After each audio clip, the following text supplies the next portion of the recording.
Hello, everyone. I'm Jim Garrison. I want to welcome you to this session of Humanity Rising as we convene the third of five programs on the very complex and challenging domain of forgiveness in a time of duress, such as all of us find ourselves in our world today. I want to continue my reflections on some of the deeper aspects of forgiveness. And I want today to draw upon the work of Viktor Frankl in understanding some of the undergirding psychic infrastructure scaffolding that enables forgiveness to take place. At one level, forgiveness is an act of will. Others have said that forgiveness is an act of grace. It just comes from somewhere else and just opens our hearts. Viktor Frankl studied this matter very, very deeply and developed a whole body of psychiatric and psychological therapy called logotherapy. He was born in 1905 in Vienna. He was an Austrian Jew. He was extraordinarily brilliant, distinguished himself in the areas of psychology from a very early age. As a teenager, he had correspondence with Sigmund Freud and had written a number of papers in psychiatry and psychology. Freud even asked his permission to publish one of them. So impressed was the elder Freud by this very precocious young man. He rose to real recognition for his perspicacity of mind. And then the Second World War broke out. And in 1940, he was married to a beautiful young Jewish woman. And then 9 months later, the Nazis moved in, carted off the Frankl family, including his father and his wife, to a concentration camp. Viktor Frankl, over the next 4 years till he was liberated from Auschwitz, was in a number of camps.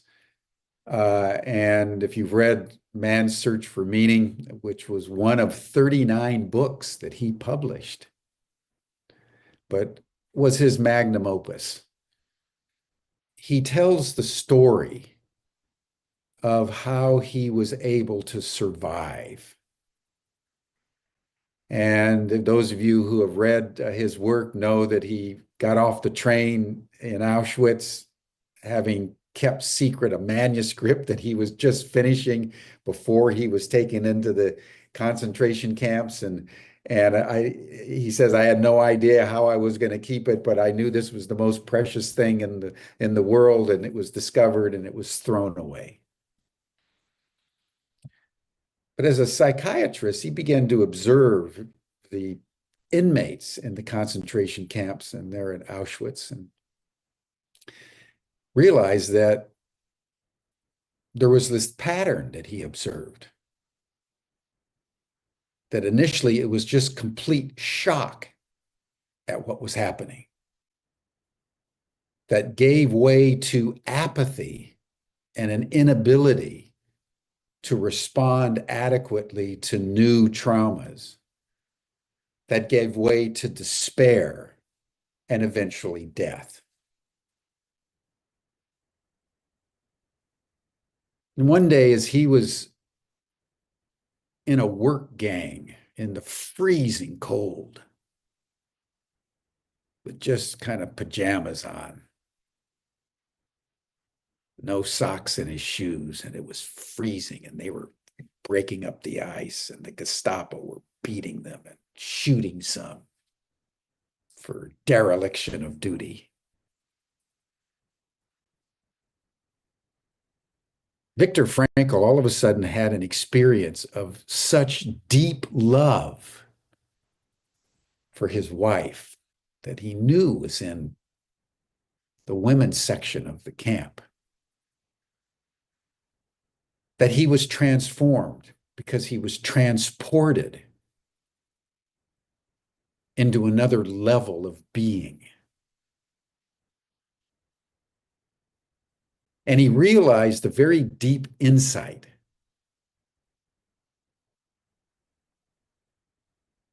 that by connecting, by delving into a deeper strata of consciousness and meaning, he was able, in that one epiphany of love, to fortify his energy and, more fundamentally, to strengthen his will to survive.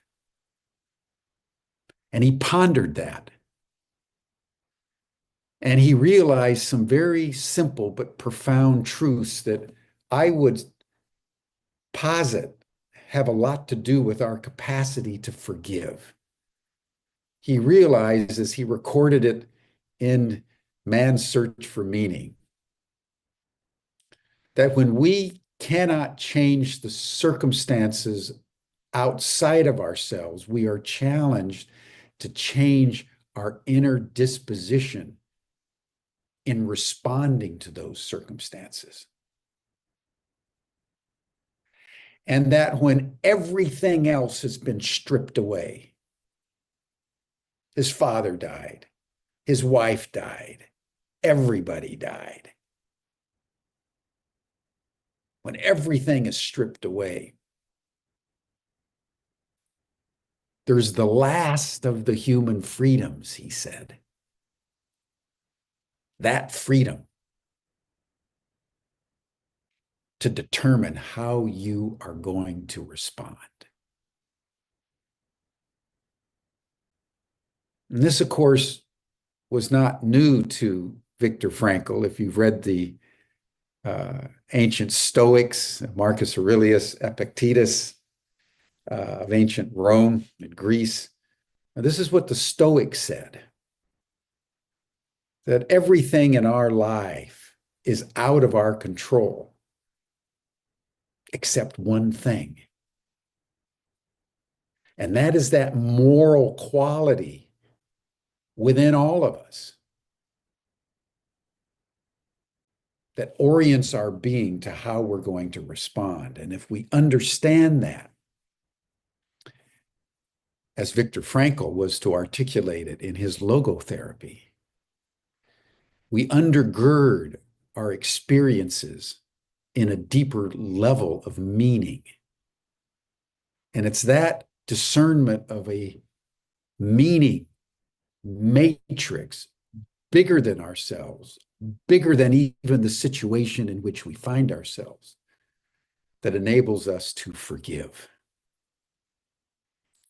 And more deeply than forgiving, in his case,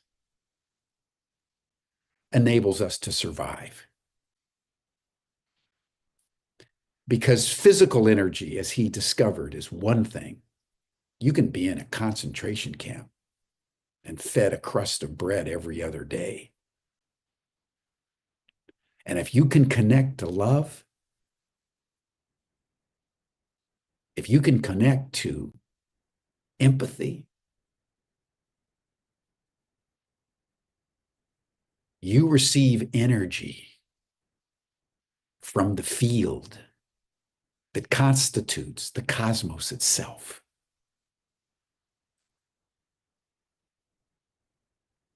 And in some mysterious way, I think there's a profound connection between what Viktor Frankl discovered in the freezing winter of Auschwitz and our capacity in our time to forgive.